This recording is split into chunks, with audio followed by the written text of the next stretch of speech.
téléspectateur yu ITV ñu ngi leen di nuyu di leen ziar am mbégte dellu si fi naka noonu tey jii ñu am mbégte dalal Daour Diop di porte-parole bu CUDOPES di cadre unitaire des organisations des établissements privés d'enseignement supérieur ñu fas yéene waxtaanee lépp lu jëm ci wàllum étudiants yi nga xamante ni dañ leen orienté woon ci privé bi jamono ji établissement privé ni dana am ay jafe-jafe yu takanaase moo tax ñu dàq yooyu la étudiant ndax état wu Sénégal nee nañ daf leen amee lu mu néew fukk milliards ak juróom-benn di 16 milliards loolu yëpp fan nañ si toll lan mooy tamit ëllëgu étudiants yu toll ak ñoom seen diggante ak fournisseurs yi ak bailleurs yi mbir mi situation bi lan la joxe loolu yëpp daañu ko yaatal ci bile émission ci kanam tuuti mbokk téléspectateurs yi ba ngeen wootee si serveur vocal bi ci 88 628 32 32 ci numéro Iba Mar Sène mi nekk ci wàllum son bi ak Ramatoulaye Sall Diop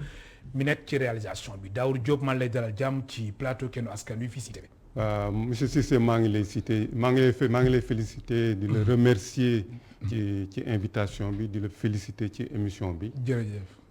di nuyu. seen téléspectateurs yi nga xam ne ñu ngi ñuy seetaan. jërëjëf mu nekk Daour Diop porte-parole bu CUDOPES alors gis nañ ndongo yi nga xamante ni ñoom dañ leen orienté woon ci privé bi ñoom instant yi dañu am ay njàqare xamuñu fu ñu jëm bañ ginnaaw ba leen waa CUDOPES établissement privé yi dàqee moo tax démb collectif yi dañ amaloon conférence de presse daje ak taskatu xibaar yi ngir wax vraiment lépp li nga xamante ni jamono ji metti na leen ginnaaw bi nga xamante ni xamuñ fu ñu jëm dañ si teewlu kenn si seen porte-parole yi di Ibrahima Ndiaye moo àddu ci micro Seynabou Babou mi nga xamante ni moom moo taataan kàddoom ñu dellu si plateau bi.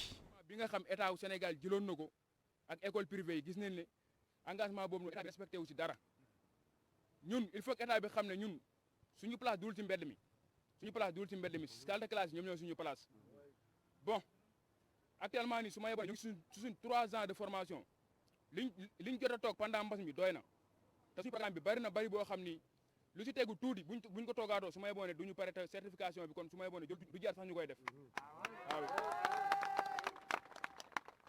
maa ngi ñaan ki nga xam ne moom mooy suñu ministre Cheikh Oumar Anne mu au moins mu lijjanti problème bi nga xam ne tey ñun ñoo ngi koy jànkoonte ndax métti na trop ba fu métti di yem ñaareelu point bi mooy étudiants yi nga xam ne ñoom ñoo nekk ci institut privé yi mooy école de formation professionnelle état bi vraiment état bi accompagné wul leen ci dara su ma yeboone ndaxte tey ñun mënuñ concevoir étudiant boo xam ni jógee na fii ba Tambacounda wala étudiants yi jógee fii ba Casamance ñëw fii nii xamuñu fi kenn amuñ benn assistance sociale ñi lay bay ngay taxawaalu fi amu fi kenn amul benn bourse boo xam ni au moins sax daañu la ko mën a neexal même bu dee par 6 mois la sax ñu mun ñëw kii mais am na ñoo xam depuis daaw mois de juillet ba ren jotuñu bourse métti na trop état bi xam bu ñu dundee loolu au moins mu ñu si jàppale moins de 14 laat nañu ko étudiant bi dina rey boppam du nelaw guddeeg bëccëg ba am moins de 14 am su ko amee kay kanam mun ko au moins mu mun ko jox bourse à temps vraiment métti na trop sonn neen trop.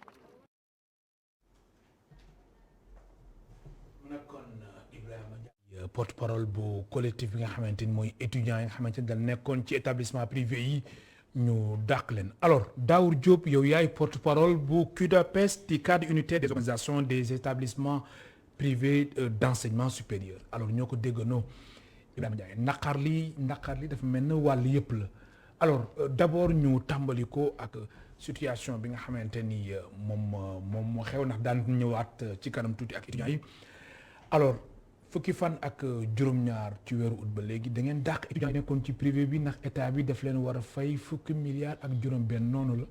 waaw noonu la demee. mais dàq loolu doy na waar effectivement. waaw. Daaw Malick. boo gisee ñu dem ba dàq leen c'est parce que dafa mbir mi dafa toll foo xam ne dafa doy waar. est-ce que da ngeen sës wala. weesu nañ sës. ndax mbir mi boo ko xoolee année yëpp chaque fois ñu ngi interpeller def ay plaidoyer pour que bor bi ñu mën ko fay wala at mu nekk ñu dugal loo xam ne école yi dinañ ci mën a doxal jàngal ndongo yi pour at mi mois de septembre daaw ci la ñu commencé woon alerter ministre enseignement supérieur. bu daaw maanaam at daanaka at. waaw parce que dernier virement ci ñi jotoon am virement mois de juillet la woon. bi ñu dajee mois de septembre. ban mois de juillet bu 2020. voilà. bi ñu dajee mois de septembre évaluer bi ministre bi enseignement supérieur ne ko situation bi mu ngi nii dañu bëgg ci lu gaaw ñu dajeek yow pour xool ensemble yan solution la ñuy envisager la état bi di envisager pour que at mii di ñëw c'est-à-dire atum 2020 2021. oui. du am benn jafe-jafe. mooy at bi ñu nekk nii. waaw bi loolu amee ni ñu ko bindee tontuwul.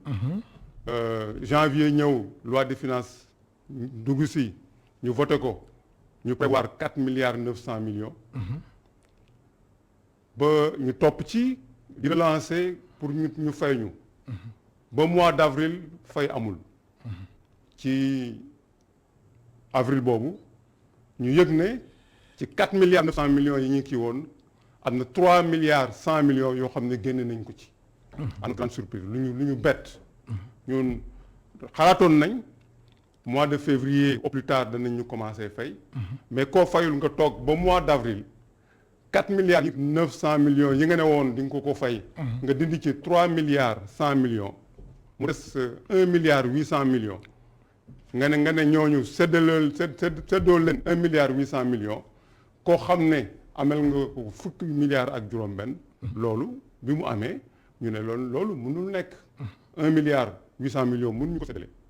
bi ñu waxee loolu ñu ne ñu am na benn loi de finances rectificative boo xam ne dina am.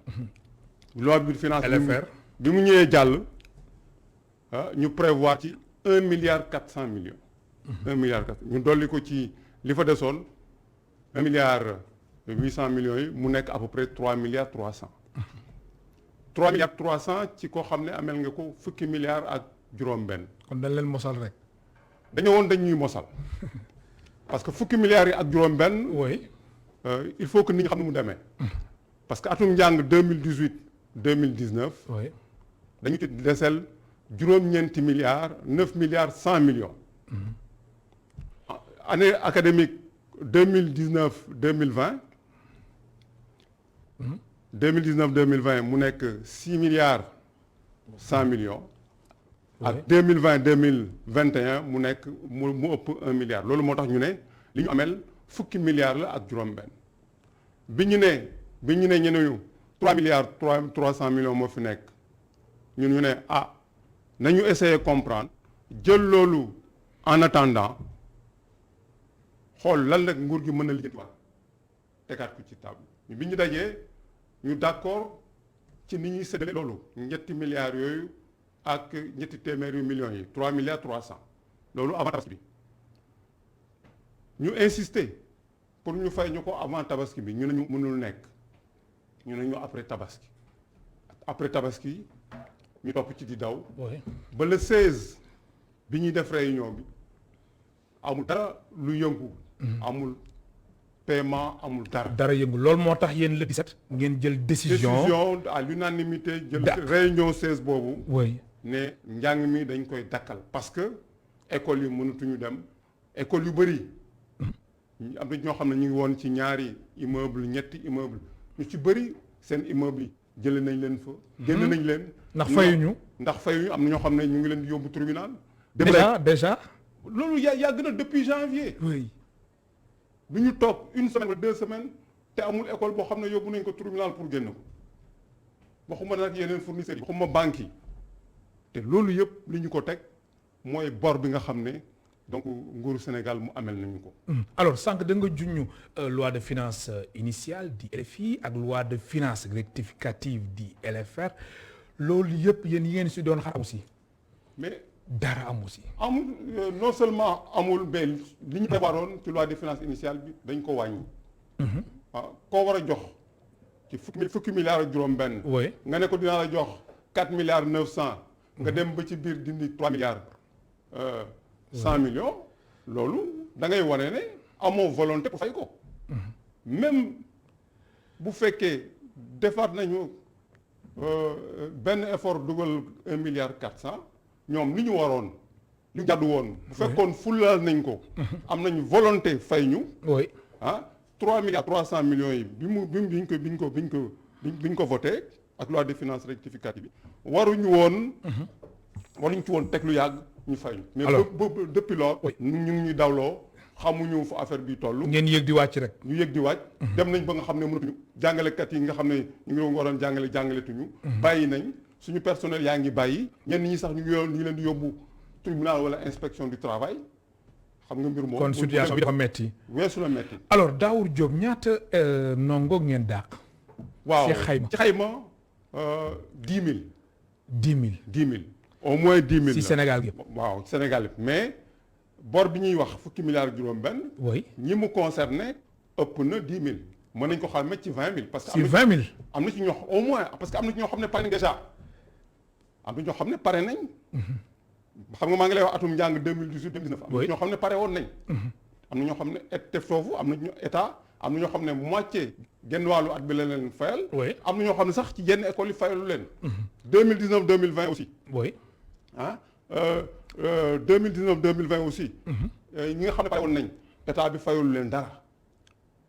am na ci ñoo xam ne aussi année bi la ñuy pare. ñi nga xam ne ñooy pare année bi. ci nañu ñoo bokk ci 10 000 yi nga xam ne ñoom la ñu dàq. alors Daour Diop c'est vrai dàq ngeen ay étudiants mu nekk lu métti ndax situation bi nga expliqué aussi métti na si yéen mais man dàq bi lu ma si jaaxal Daour mooy da ngeen def lu ñuy wax ay rétention des documents administratifs maanaam lépp li nga xamante ni ndongo bi soxla woon na ko ci wàllum ay notam ay këyitam ak yooyu ay carte lu jëm ci wàllum bibliothèque da ngeen ko téye n'est-ce pas. waaw bañ ko jox ndongo yi mais quand même loolu man d'accord ma ak yéen. waaw loolu bu sa xalaat la xala bu la neexee. xam nga. loolu du bees ci école. oui école. waaw mais quand même mais étudiants yi ñoom ñu ngi jàng non xam nga état bi moo leen ameel 16 milliards c'est vrai situation bi metti na loolu moom kenn werante wu ko mais quand même étudiant bi dafa soxla ay kayitam. waaw soxla ay kayitam peut-être pour déposer wala peut-être pour mu voyager wala mu déposer am stage wala am liggéey ngeen téye kayit bi bañ ko jox ndongo yi. waaw ma laaj la yow boo yóbbu woon. non fii may laaj. waaw d'accord daaw fii moom may laaj. waaw d'accord. waaw. parent. oui bu yóbboo ndongo ci école. di amee bor. ñu bàyyi ko sax ba mu def examen pour mu bañ a perte chance am bu paree examen mais kayitam bi dañ koy téye tant que fayul ba jeexal li mu war a fay dañ koy téye. ñun loolu. mais xam nga situation bi amoon na fi par rapport ak Covid bi. élèves yi nga xam ne ñoo nekkoon ci privé yi. mais ñu comprendre woon mais quand même. c'est parce que dañu comprendre woon dañu defoon ne. dañu defoon ne. ñun effort yi ñu def état dina ko gis sacrifice yi nga xam ne def nañ ko. oui defoon nañ état dana ko comprendre dana ko rafetlu. mais c'est comme si état ñun li ñuy def. yëgu ko ci yaramam. c'est comme si fulaalul ko. mais loolu moo tax.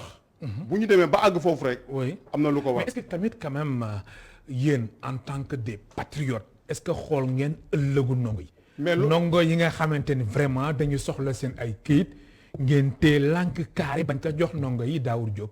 loolu moo tax ñu jàngale ñenn ñi. ñu jàngale leen ñetti at.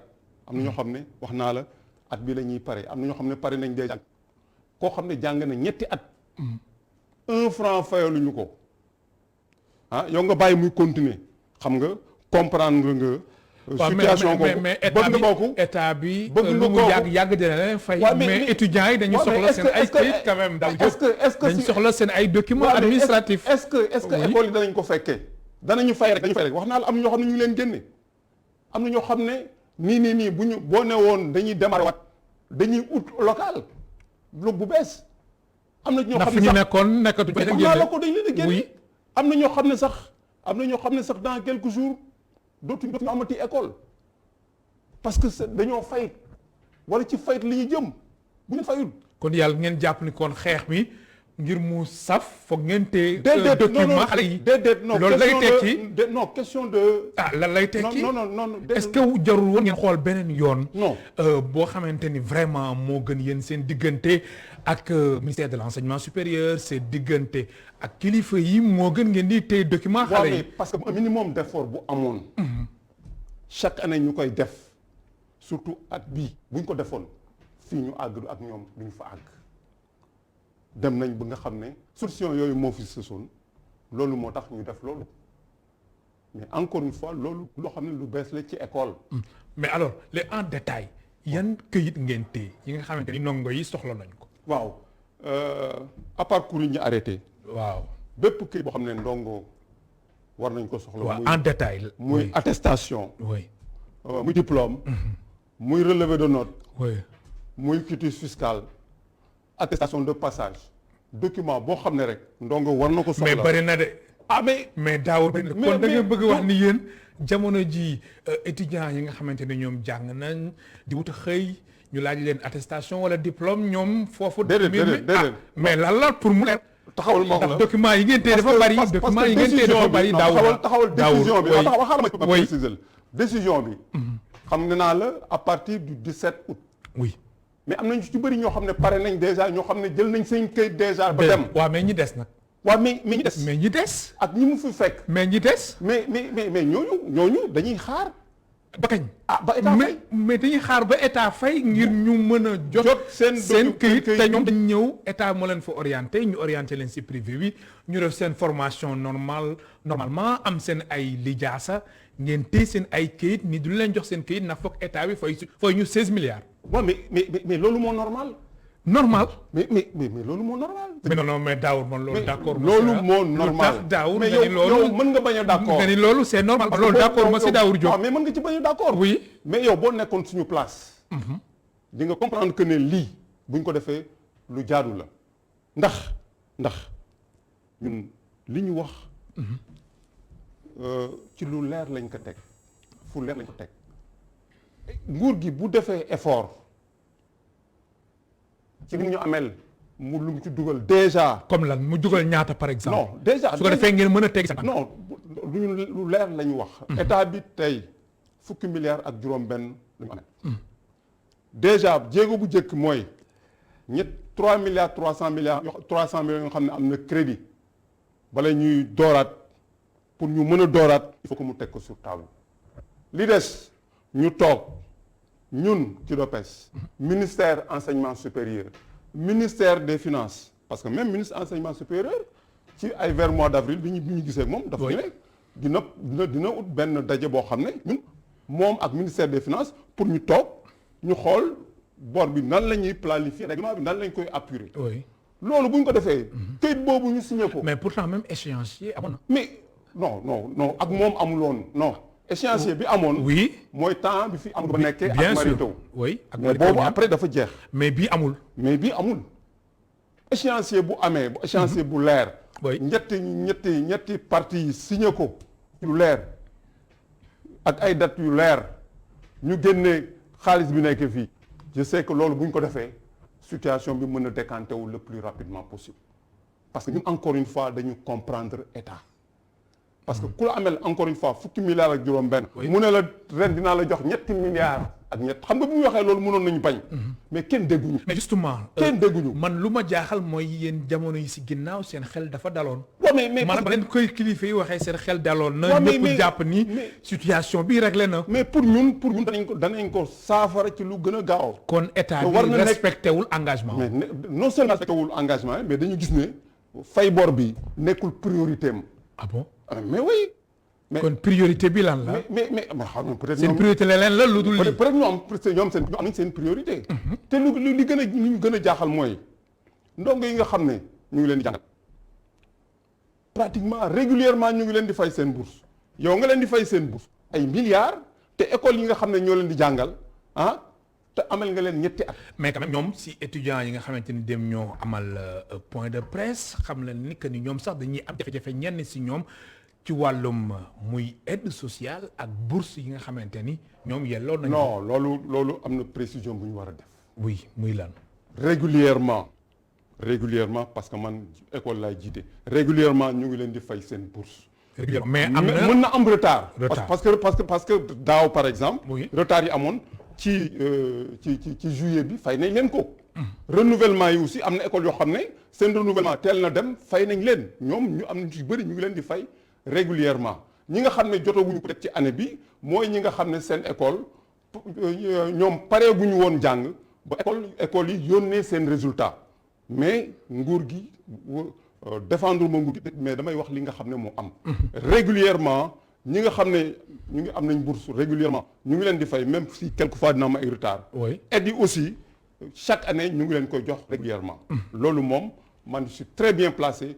pour wax ci. am na solo ma fàttali suñu mbokk téléspectateurs yi ñu ngi dalal Daour Diop porte-parole du CUDAPES du cadre unitaire des organisations des établissements privés d'enseignement supérieur moo nekk tey suñu gan ci émission Kennu Askan Wi mu ngeen participer si émission bi soo leen wootee si 88 628 32 32 88 628 32 32 alors Daour jamono ji nga xamante ni situation bi am na ngeen notifié étudiants yi que ni ñoom dàq nañ leen alors seen diggante ak étudiants yi jamono yi wala yéen da ngeen wax ni étudiants yi nañu xool nu ñu jéem a rapproché wu ci autorités yi voilà. waaw parce que mbir mi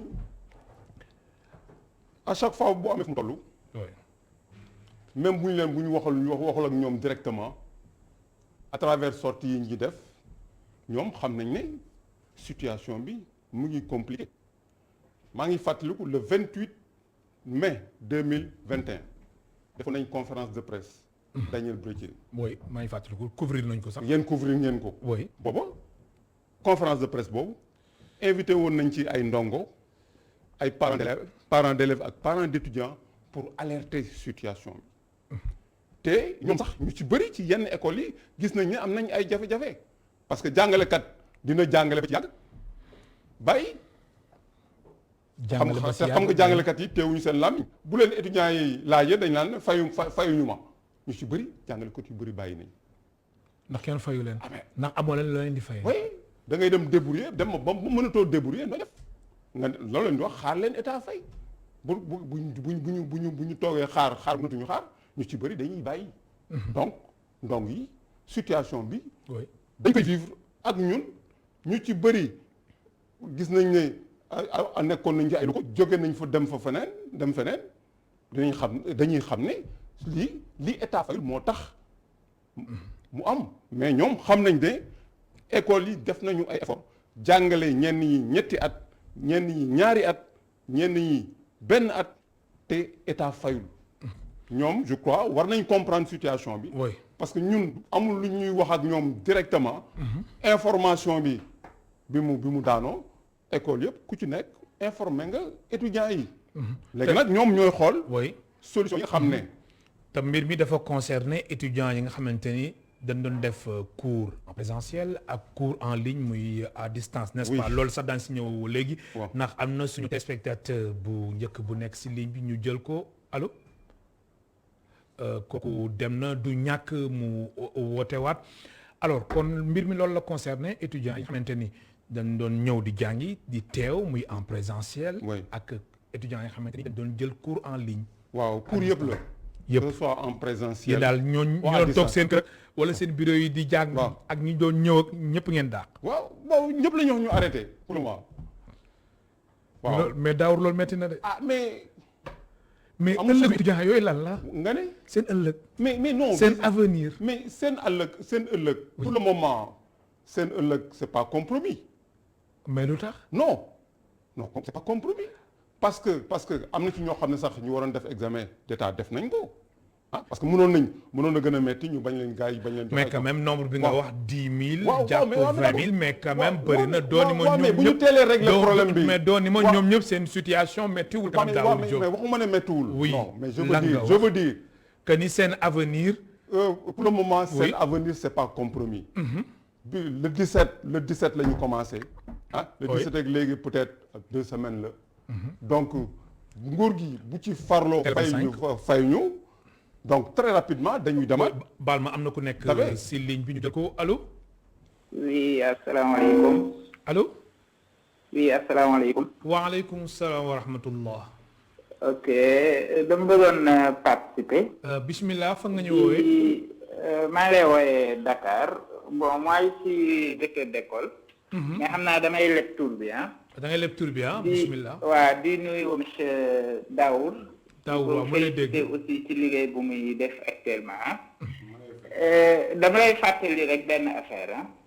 C'est-à-dire quand le Covid est venu en 2019, au mois de décembre, les entreprises uniques au Sénégal, c'était les écoles et c'était au mois de mars, si vous vous rappelez bien. On a Covid de mars, le Dougou Réuni.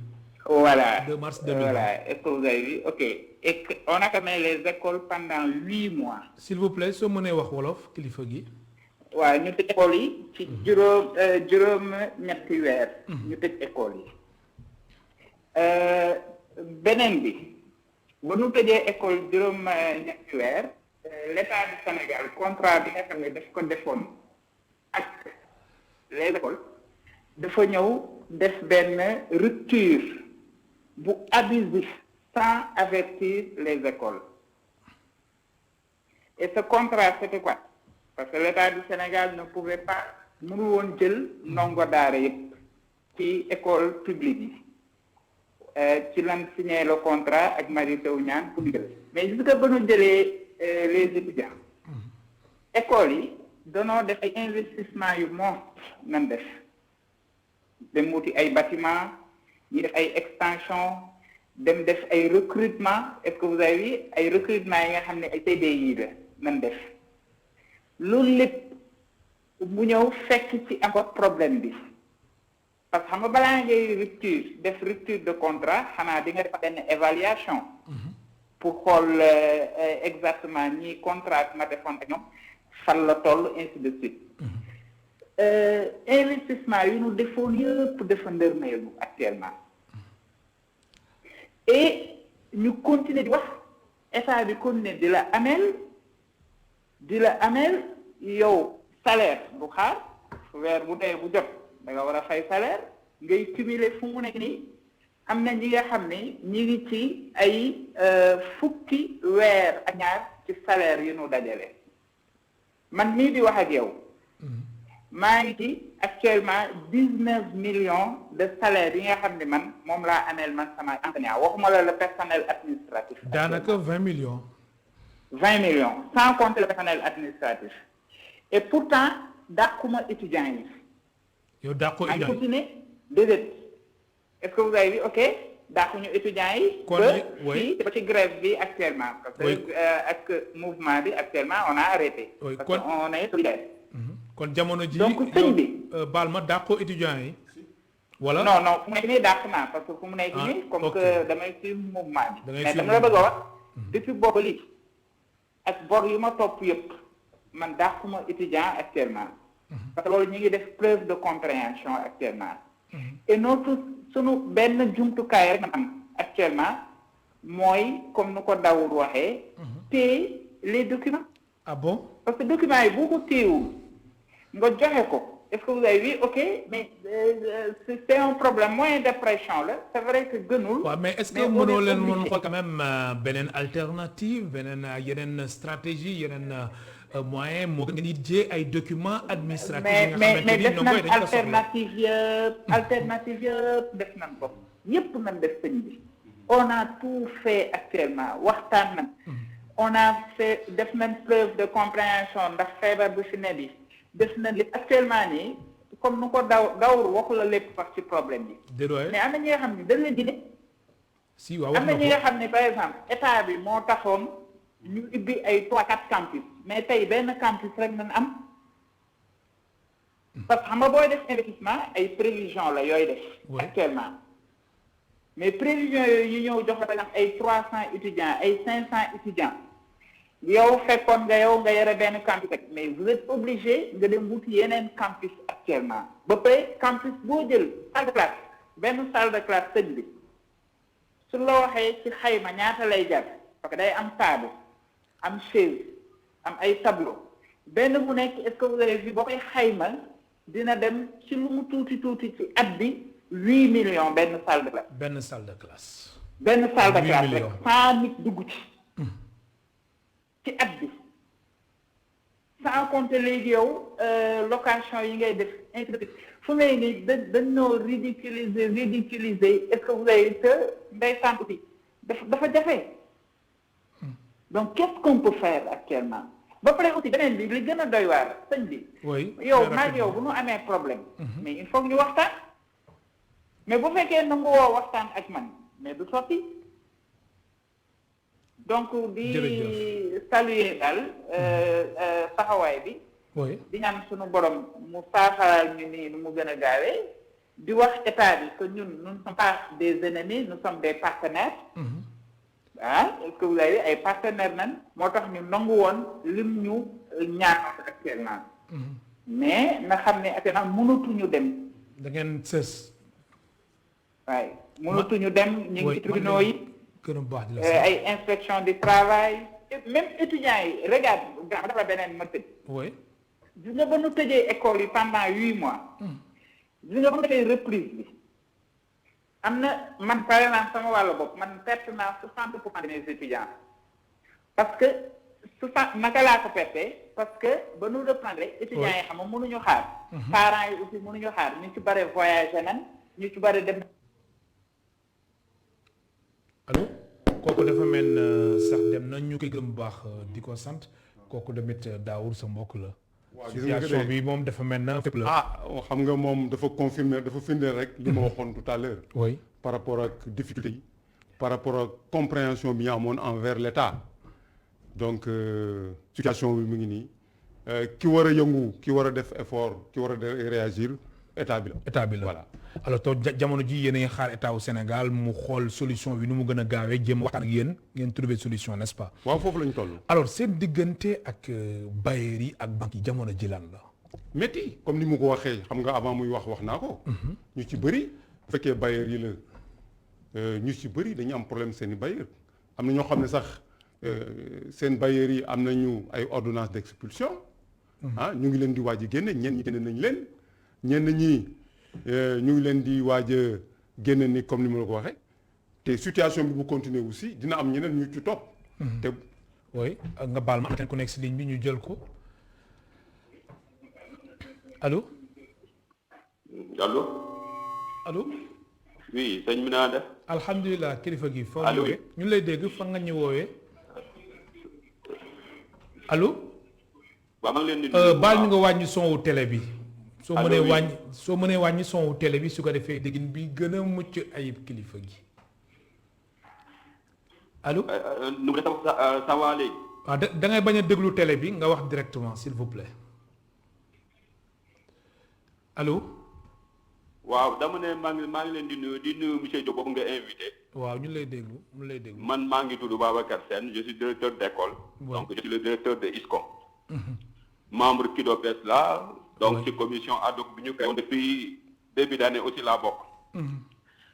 dama bëggoon yokk benn information tuuti rek ci monsieur Diop li mu wax ak sama collègue boobu génn léegi. oui bismillah. c'est-à-dire que dàq bi boo gisee ñu dàq ko du lu ñu neex mais à un moment donné c'était la solution et la seule solution parce que fekk na lu ñu def li ñu war a def yëpp wax li ñu war a wax yëpp te ñi ci amaloon affaire gisuñu ñu am benn réaction. monsieur Diop boobu xam na ne depuis début d'année 2020-2021 ñu ngi gisanteeg autorités yi di waxtaan ak ñoom tout ça c'était pour éviter ñu yegg ci bañ a dàq xale mais à un moment donné xam nañ ne aussi notre dernière arme c'était ñu dàq xale yi bloquer les documents sans que poser nga monsieur Diop benn question ne en fait si nous sommes des patriotes est-ce que waroon nañu dàq xale yi loolu c'est vrai déjà que nous sommes des patriotes parce que on est resté 3 ans sans être payé c'est di continuer njàngale mi 2018 2019 2019 2020 2020 2021 ñetti at a ngi noonu yoo xam ne kenn fewuñu te ñun ñuy def suñu lijjanti bopp suñu moyen bopp te continuer njàng mi xam ne Sénégal ci la ñu bokk xam ne xale yi suñuy xale la moo tax ñu def ko document xale ñu téye c'est vrai yaa ngi naan sànq monsieur Diop est-ce que mënuñu woon ut beneen solution c'est vrai bu ñu amoon beneen solution ñu wutoon ko mais gis nañ ne solution bi ñu mënoon def ci situation bi ñu toll mooy loolu parce que mi ngi mel ni Senelec nga yoral ko xaalis mbaa SDE nga yoral ko xaalis mais buy ñëw day couper sa ndox du ñëw ne la li ak lii day couper sa ndox pour nga ñëw fay kon ñun aussi c'est pas de gaieté de cœur la ko def bu ñu sañoon xale yi ñoom seen yoon du si nekk parce que xale yi ils ne sont responsables de rien indiwuñ seen bopp ci suñu école yi waruñu fayal seen bopp kon lu leen ci daal itamit donc day métti si ñoom mais itamit noonu rek la mënoon dem mais pour wax ne arrêté njàng bi moom à un moment donné mënatul woon ñàkk parce que ñun dañoo dem ba mënatuñoo dem on a affaire à un personnel boo xam ne il faut que ñu fay leen nit ki boo koy liggéeyloo il faut nga fay ko nit ki bu demee di liggéey tey fayuñu ko à un moment donné il va se dire que liggéey bi ak ñàkk liggéey bi moo yomb day arrêté les vacataires mooy les professeurs yi jàngale suñu école am na ñoo xam ne ay weer lañ leen yoreel ñooñu aussi dañuy yore ay kër dañuy yore ay famille dañuy am ay problème bu weer yu dee ñu war leen fay fayuñu leen dëkk ko noonu bu yàggee ñoom tam ñu arrêté borom kër gi nga jël immeuble am war ko fay toog 1 an fayuloo ko moom aussi loyer bi c'est un revenu pour lui bu toogee lu yàgg gisu ko moom aussi ay soxlaam dina sooxe ce qui fait que tous les acteurs dañu dem ba finalement mënatuñoo dem ñu xam ne aussi njàngale mënatul am boo amul local boo jàngale amuloo professeur bu lay jàngale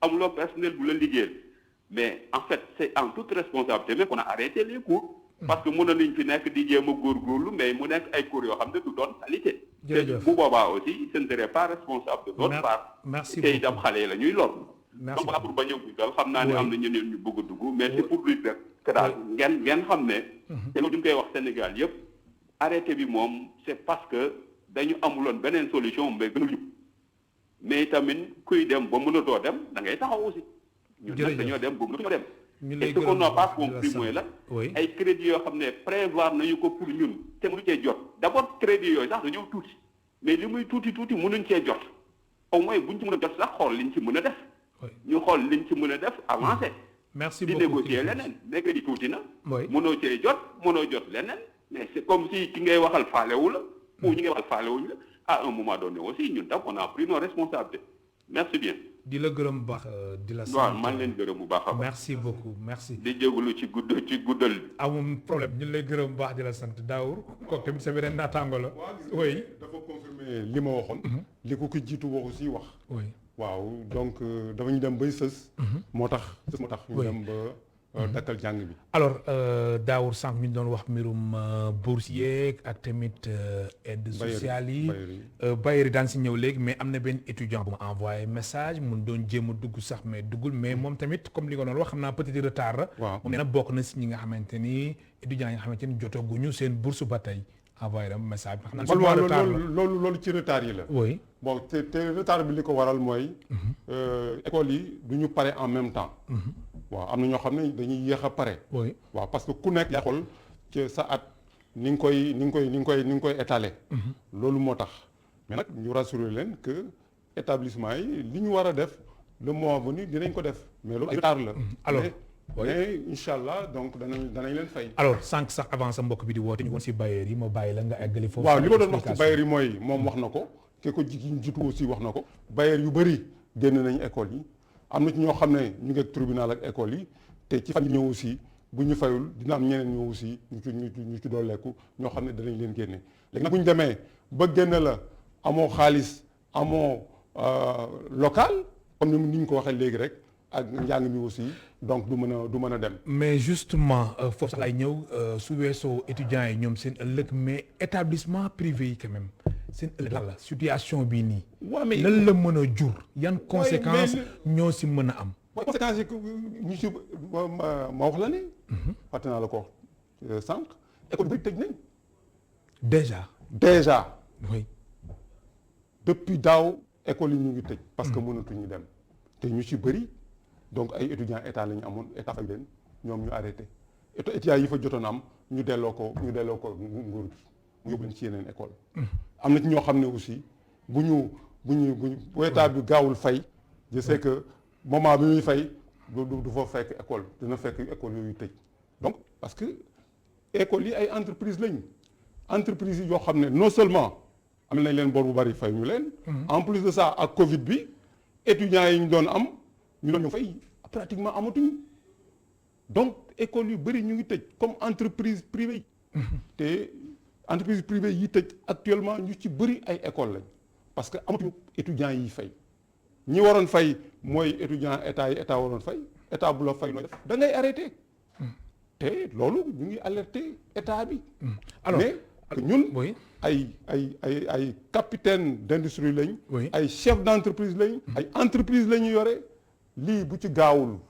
parce que am na sax suma benn naataango bu ma waxoon ne au-delà même de la dette ñu ngi demander à ce que état jàppale privé yi jàppale école privée yi parce que bu ko deful ak fonds de relance bi oui am na ci ñoo école yoo xam ne du ñuy jógaat jamais voilà alors étudiants yi comme ni nga ko waxee léegi que ni ñoom léegi seen situation ak tamit yéen école privée bi seen situation nekk na lu doy waar ñu may xamal ni que ni ñu dese si ay simili bëriwul ma fàttali ñu ngi dalal Daw Diop moom mooy porte-parole bu CUDOPES di cadre unitaire des organisations des établissements privés d'enseignement supérieur alors Daour situation bi nii est-ce que dafay wane ni que ni étudiants yu ñu orienté ci privé bi ñu yaakaaroon solution lay doon mais mi dafa dem ba nekk contraire.